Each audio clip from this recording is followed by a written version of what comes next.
Bienvenidos al video 3 del capítulo Máquina de corriente continua.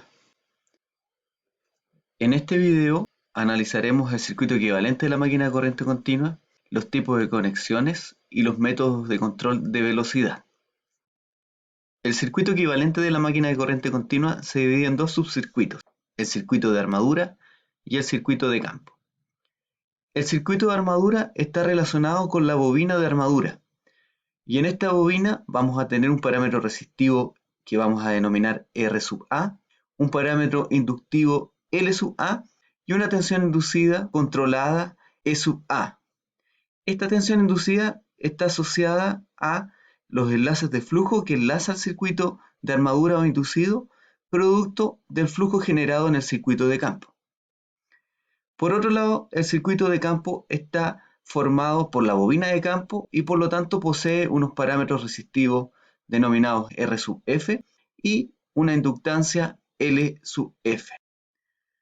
Si aplicamos la ley de voltajes de Kirchhoff a ambos circuitos, obtenemos las siguientes ecuaciones.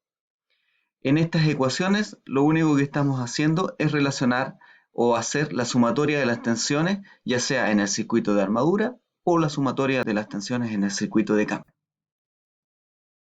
En el caso del análisis de la máquina de corriente continua en estado estacionario, sabemos que la tasa de cambio de la corriente con respecto al tiempo va a ser cero, y por lo tanto ambos circuitos se pueden simplificar de la siguiente forma.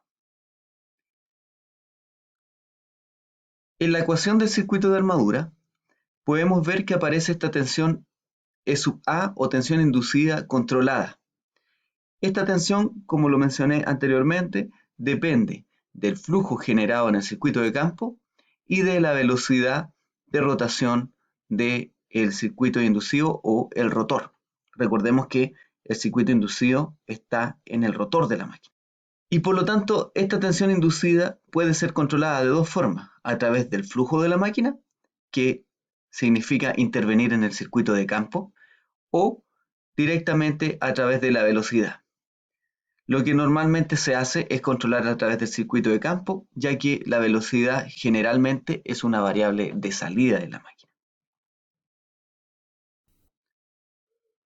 Debido a que la máquina tiene estos dos circuitos independientes, armadura y campo, y ambos están alimentados en corriente continua, estos pueden conectarse de distintas formas, de tal manera de generar distintas variaciones en las características de torque y velocidad de la máquina.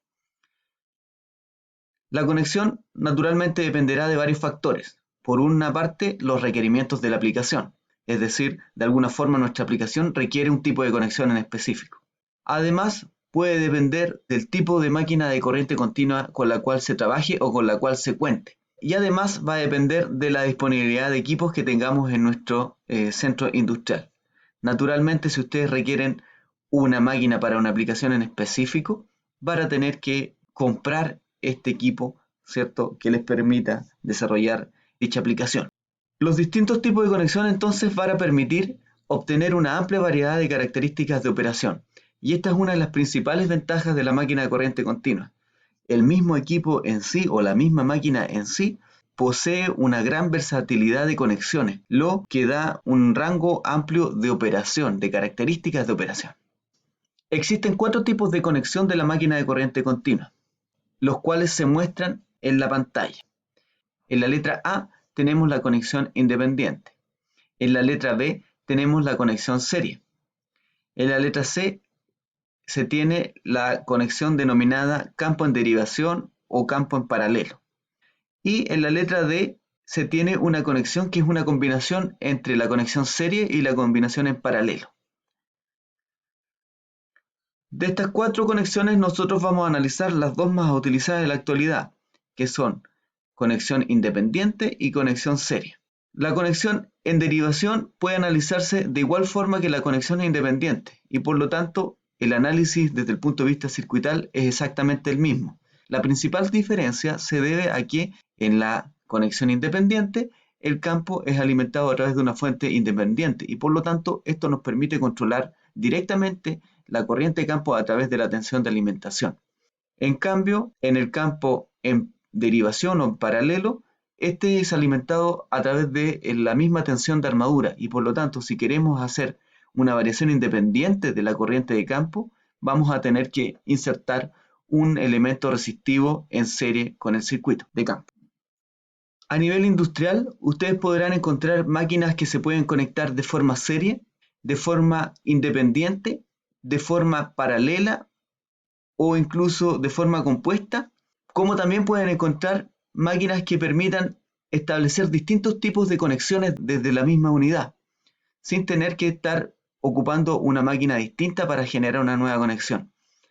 Esto depende mucho del tipo de bobinado y la estructura física de la máquina.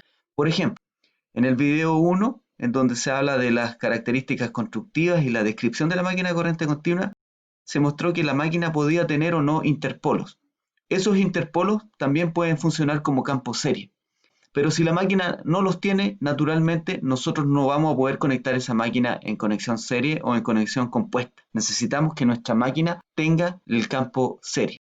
Ahora, uno se preguntará, ¿y por qué no puedo conectar el campo independiente o en paralelo en serie? Desde el punto de vista circuital, esto debería poder realizarse. El problema está en que la bobina de campo o el devanado de campo se diseña con una sección de conductor menor, porque su función es magnetizar la máquina y por lo tanto la bobina está formada por una gran cantidad de vueltas con un calibre pequeño y la corriente resulta ser pequeña porque naturalmente tenemos una resistencia alta. En cambio, en el campo serie, como este va en serie con el circuito de armadura y tiene que transportar la corriente para desarrollar la potencia mecánica de la máquina, o la potencia útil, el trabajo útil, este circuito, al estar en serie con el circuito de armadura, tiene que tener el mismo calibre del circuito de armadura y por lo tanto el calibre debe ser mucho mayor. Y por eso muchas veces el campo independiente no puede conectarse como campo serie. Como se mencionó anteriormente, tanto la conexión independiente como la conexión en derivación pueden ser analizados de forma similar y por lo tanto lo que vamos a hacer es considerar la conexión independiente y hacer toda la descripción de las ecuaciones que modelan este circuito. Fíjense que ahora nuestra máquina de corriente continua está modelada a través de este circuito equivalente y por lo tanto nosotros ya podemos utilizar nuestras herramientas de leyes de voltajes de Kirchhoff o de corrientes de Kirchhoff y ley de Ohm y todas las leyes de la electricidad que nosotros conocemos. Si analizamos el circuito equivalente de la máquina de corriente continua en conexión independiente, lo que vamos a obtener es un set de ecuaciones de voltajes y corrientes correspondientes al circuito de armadura y al circuito de campo. Entonces, para el circuito de armadura vamos a tener que la tensión de alimentación B sub A va a ser igual a RA por I sub A más la tensión inducida E sub A. La tensión inducida E sub A es igual a Kφ por omega, donde Kφ es el flujo generado por el circuito magnético o el circuito de excitación, el circuito de campo, y omega es la velocidad de rotación. Por lo tanto, nuestra ecuación para el circuito de armadura queda de la siguiente forma. Para el circuito de campo, estableciendo una ley de voltajes de Kirchhoff, se tiene que el voltaje de campo va a ser igual a la resistencia de campo por la corriente de campo más la inductancia de campo por la tasa de cambio de la corriente de campo respecto del tiempo. En estado estacionario, eso es igual a RF I sub F. Por otro lado, la ecuación que liga las variables eléctricas con las mecánicas es la ecuación de torque electromagnético, en donde el torque electromagnético es igual a Kφ por la corriente de armadura. Nuevamente aparece este término del flujo producido por el circuito de campo de la máquina, el flujo por polo. En estricto rigor, este valor K sub A por Φ sub P es igual al flujo enlazado por el circuito de armadura, en donde la fuente que produce el flujo es el circuito de campo. Es decir, la armadura enlaza una cierta cantidad de flujo producido por el circuito de campo. El parámetro K sub A es un parámetro que depende de aspectos constructivos de la máquina de corriente continua, como el factor de bobinado, el número de conductores en serie, el número de conductores en paralelo, el número de ranuras, las dimensiones geométricas de la máquina, entre otras variables de diseño. Por otro lado, la variable Φ sub P depende del flujo de la máquina. y en este caso va a estar relacionado con lo que pasa en el circuito de campo. La corriente de campo va a establecer un flujo magnético en todo el circuito de la máquina de corriente continua y ese flujo se va reflejado en esta variable I sub P. Por otro lado, la corriente I sub A, que corresponde a la corriente de armadura, va a depender de los parámetros del circuito de armadura, la tensión de alimentación, la resistencia al circuito de armadura y, naturalmente, de la tensión inducida. Además de estas ecuaciones eléctricas y electromagnéticas, tenemos las ecuaciones mecánicas de la máquina, en donde si se hace un balance de torque, se obtiene que el torque electromagnético va a ser igual al coeficiente de roce de la máquina por la velocidad de operación más el torque de carga. Eso considerando que la máquina de corriente continua opera en modo motor. Si la máquina opera en modo generador, entonces el torque electromagnético más las pérdidas por roce y ventilación van a ser igual al torque mecánico de la máquina. Si consideramos la ecuación del circuito de armadura, podemos ver que la tensión inducida está relacionada con la velocidad de operación y además hay otros parámetros involucrados. Tenemos la resistencia de armadura, el parámetro Kφ y la corriente de armadura. Por otro lado, la dependencia entre la corriente de armadura y el torque electromagnético está dado por la ecuación de ligazón. Entonces, si tomamos estas ecuaciones y las resolvemos en función de la velocidad, lo que se obtiene es la función o la ecuación de la velocidad de operación en función del torque electromagnético, que es nuestra variable que podríamos considerarla como una perturbación. Recuerden que el torque electromagnético es igual a el producto B omega o torque de roce más ventilación más el torque de carga. Si nosotros despreciamos el torque de roce más ventilación, lo que obtenemos es que el torque electromagnético es igual al torque de carga. Y el torque de carga es impuesto por la aplicación y por lo tanto nosotros no lo podemos controlar y es factible considerarlo como una perturbación.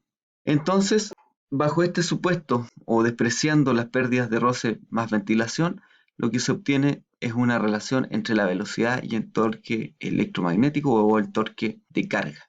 Y fíjense que esta relación obedece a una relación lineal en donde para torque igual 0 vamos a tener que la velocidad inicial de operación va a ser igual a B sub A partido por Kφ.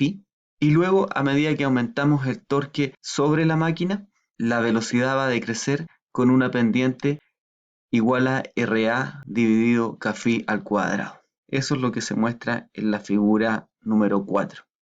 A esto se le llama la característica de torque y velocidad de la máquina de corriente continua, en este caso considerando la conexión independiente o la conexión paralela. Fíjense que la curva en este caso está graficada para los valores nominales de la máquina de corriente continua, lo que significa que la tensión de armadura es igual a 1 por unidad y el flujo es igual a 1 en por unidad. En este caso, cuando la máquina desarrolle torque nominal, la velocidad de operación va a ser la velocidad nominal.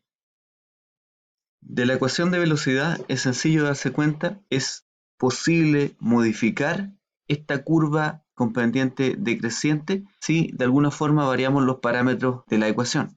Entonces podemos modificar la tensión de armadura, podemos modificar el flujo o podemos modificar la resistencia equivalente del circuito de armadura. El torque eléctrico o el torque de carga no lo podemos modificar porque este depende de la carga. Entonces, de alguna forma nosotros tenemos una noción de que con estas tres variables, es decir, con voltaje de armadura, resistencia de armadura y el flujo de la máquina, podemos modificar la curva de torque y velocidad. Y eso es lo que se muestra en la figura 5, en donde se tiene una familia de curvas características de torque y velocidad para una máquina de corriente continua. En este caso, la máquina está siendo operada con torques desde 0 a 3 en por unidad y velocidades desde 0 a 2 en por unidad. Por ejemplo, para la condición nominal se tiene la siguiente curva que se muestra aquí. Y, por ejemplo, si nosotros aumentamos la corriente de carga o el torque de carga, naturalmente la velocidad de la máquina va a ir decreciendo a medida que se aumenta el valor de la corriente. Por otro lado, si queremos desarrollar una velocidad mayor, lo que podemos hacer es, por ejemplo, modificar el flujo o debilitar el flujo de la máquina. Por otro lado, si queremos disminuir la velocidad de operación, lo que podemos hacer es disminuir el voltaje de armadura. Si queremos modificar la pendiente con la que decrece la velocidad de la máquina, entonces podríamos modificar la resistencia de armadura. Notar que en estas dos curvas, cuando se aumentó la velocidad, se debilitó el flujo de la máquina. Pero también nosotros podríamos aumentar la velocidad aumentando la tensión de armadura. En este caso, eso se puede hacer, pero siempre operando por debajo de la velocidad nominal. Porque cuando alcancemos la velocidad nominal, si queremos llegar a velocidades mayores, ya no es posible hacerlo a través de la tensión de armadura, porque la tensión de armadura ya va a haber alcanzado su valor nominal. Y por lo tanto no puedo sobreexigir los conductores de la máquina a tensiones mayores. Esto podría generar fallas en los conductores por rotura de la aislación al estar sometidos a una sobretensión. Espero que los conceptos vistos en este video hayan quedado claros. No se olviden que cualquier duda o consulta me la pueden hacer a través del aula virtual o directamente a mi correo. Muchas gracias por su atención.